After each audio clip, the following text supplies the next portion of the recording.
தமிழ்நாடு அரசு வருகிற ஜனவரியில் நடைபெற இருக்கிற கூட்டத்தொடரில் இந்திய முழுக்க இருக்கிற மாநிலங்களில் அந்தந்த மக்களால் தேர்ந்தெடுக்கப்பட்ட மாநில அரசு அந்தந்த மாநிலத்தில் 100% வேலைவாய்ப்பு உரிமையை பீகார், குஜராத் உள்ளிட்ட அந்தந்த மாநிலத்து மக்களுக்கே வழங்குகின்ற சட்டங்களை இயற்றி அது இந்திய முழுக்க நடைமுறைப்படுத்த வேண்டும்.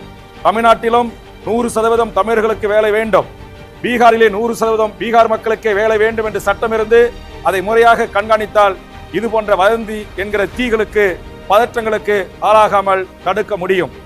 அதோடு மட்டுமல்ல, ஒன்றிய அரசு பதவிகளிலும் 90% அந்தந்த மாநில மக்களுக்கே ஒன்றிய அரசு பதவிகளில் வேலை உறுதி சட்டம் இயற்ற வேண்டும்.